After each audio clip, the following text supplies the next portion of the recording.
నమస్తే సార్. నమస్తే సార్, ఇది రీసెంట్గా శివాజీ గారు మంచి హిట్ కొట్టారు కోర్టు సినిమాతో. సో దాంతోపాటు మళ్ళీ రీసెంట్గా ఒక పోస్ట్ కూడా పెట్టారు. ఏంటంటే మన పోసారి కృష్ణమురళి గారిని వదిలేయండి, సో ఆయన ప్రాయశ్చిత్తం కోరుకుంటున్నట్టున్నాడు అని చెప్పేసి పోస్ట్ పెట్టారు. సో ఈ పోస్ట్ కొద్దిగా వైరల్ అయింది. మరి ఆయన గురించి ఏమన్నా ఆ విధంగా ఆలోచించమన్నా ఆయన బయటికి తీసుకొస్తారంటారా? ఆయన పోస్ట్ పెట్టడం వల్లనో లేకపోతే ఇంకేదో చెప్పడం వల్లనో బయటకు వస్తారు అని అనేది ఆలోచించాల్సిన విషయం కాదు. ప్రాయశ్చిత్తం కోరుకుంటున్నట్టుగా. ప్రాయశ్చిత్తానికి మించిన శిక్ష ఉండదు అని మనం చాలా విన్నాం. కానీ ఒకరిని లోబరుచుకోవాలని, ఒకరి దగ్గర ఇంప్రెషన్స్ పొందాలని చెప్పి మన నోరుని అదుపులో పెట్టుకోకుండా ఉంటే ఎలా అండి? ఇప్పుడు ఎంతోమంది సినిమా వాళ్ళు రాజకీయాల్లో ఉన్నారు కదా, వాళ్ళందరూ ఇలాగే మాట్లాడుతున్నారా? పూర్తి స్థాయి రాజకీయాలు తెలిసిన వాళ్ళు కూడా మాట్లాడరు. రోజా గారు కూడా మాట్లాడలేదు ఎప్పుడు.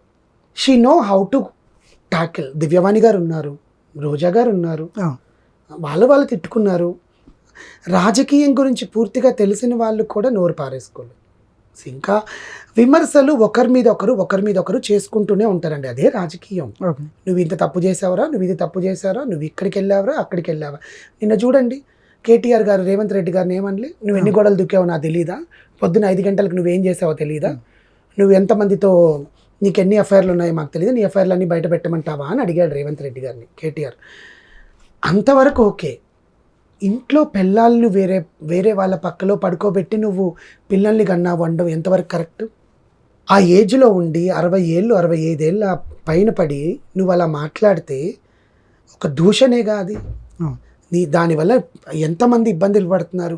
ఇప్పుడు ఆయన వయసు రీత్యా ఆయన ఇబ్బందులు పడుతున్నాడు. ఆయన తిరగలేక ఒక కేసులో బెయిల్ వస్తే ఇంకో కేసులో బెయిల్ వస్తే ఇంకో కేసులో బెయిల్ వస్తే ఇంకో కేసుతో ఈ నెల 26వ తారీఖు వరకు ఆయన జైల్లోనే ఉండనున్నారు. నీ మీద కక్ష కట్టి వాళ్ళు కేసులు పెడుతున్నారని నువ్వు ఆరోపిస్తున్నావే, మరి ఆ రోజు వాళ్ళు నీకేం చేశారని కక్ష కట్టి మాట్లాడావు? నువ్వు స్క్రిప్ట్ ఇస్తే మాట్లాడేస్తావా?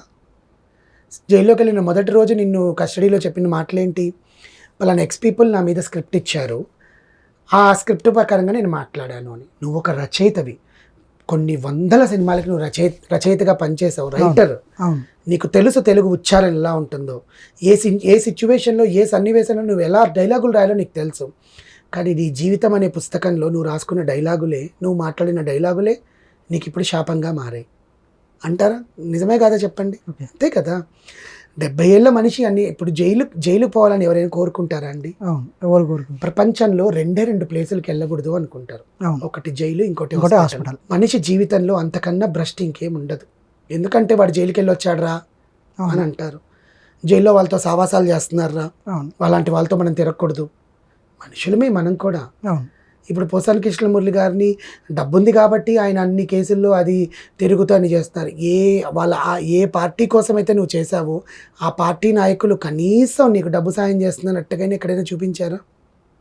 వాళ్ళ ఫ్యామిలీని జగన్మోహన్ రెడ్డి గారు ఫోన్ చేసి మాట్లాడారంట. తర్వాత ఏమైంది? ఇప్పుడు 17 కేసులు 18 కేసుల్లో ఆయనకి బెయిల్ అంటే ఒక్కొక్క బెయిల్కి 20,000 25,000 పూచీకత్తు ఉంటుంది. అంటే 50,000 అనుకుందాం ఆయన పెట్టిన కేసులకి. జడ్జి మీద డిపెండ్ అయి ఉంటుంది. 10,000 వేయచ్చు, 50,000 వేయచ్చు కదా.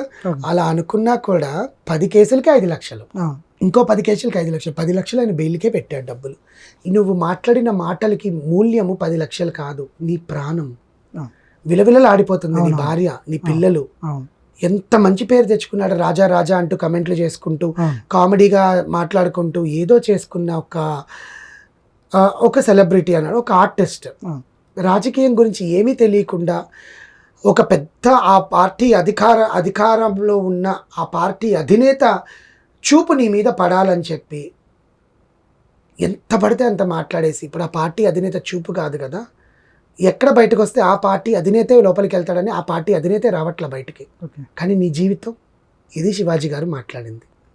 ఎందుకంటే నేను నాతో పాటు కూడా నటించాడండి. ఇప్పుడు ఆయన టెంపర్లో చేసిన ఆ క్యారెక్టరు ఎంతమందికి గుర్తుంటుందండి? ఎంతమందికి గుర్తుంటుంది ఆ క్యారెక్టర్? అంత మంచి నటుడు ముఖానికి మాస్క్ కట్టుకొని 10 మందిలో తల చూపించలేక తిరుగుతూ ఎంత పశ్చాత్తాపడుతున్నాడో అతని ముఖం చూస్తేనే తెలిసిపోతుంది. నన్ను చంపేయండి సార్, దీని బదులు నేను తిరగలేకపోతున్నాను, నాకు హార్ట్కి స్టంట్ వేశారు. నిజంగా ఎవరైతే కేసులు పెడుతున్నారో, ఎవరైతే కక్ష సాధి, ఇప్పుడు ఒకరిద్దరంటే కన్నారు కాబట్టి పెడుతున్నారండి. కానీ ఆ పార్టీ నాయకుడిని అన్నారని చెప్పి ఆ కింద ఉండే అభిమానులు కావాలని కేసులు పెడుతున్నారు. అది మనందరికీ తెలిసిన విషయమే. దాన్ని డిప్యూటీ సీఎం పైన పవన్ కళ్యాణ్ గారు ఆపలేరు, సీఎం అయిన చంద్రబాబు నాయుడు గారు కూడా ఆపలేరు. ఎందుకంటే అది వాళ్ళ వ్యక్తిగత విషయం.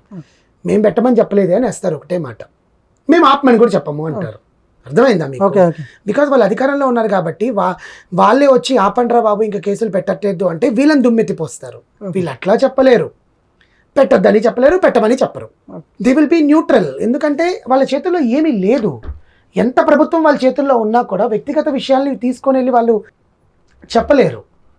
సో నేననేది ఏంటంటే శివాజీ గారితో నేను ఎందుకు ఏకీభవిస్తున్నానంటే ఆయన ఇప్పటికైనా విడుదల చేసి ఆ తప్పు, ఆ సెల్ఫ్ రియలైజేషన్ ఆయనకు వచ్చి ఆ సెల్ఫ్ రియలైజేషన్లో ఆయన పశ్చాత్తాపంలో కొంచెం ఊరట కలిగించుకొని కొంచెం ఆయన తప్ప ఆయన తెలుసుకున్నాడు కాబట్టి ఆయన జీవితంలో ఆయన బతికేలాగా ఇంకా మీదటైనా ఆంధ్ర ప్రభుత్వం ఆ కేసులంతా అక్కడితో ఫుల్ స్టాప్ పెట్టి ఆయన బయట పంపిస్తుందేమో చూడాలి.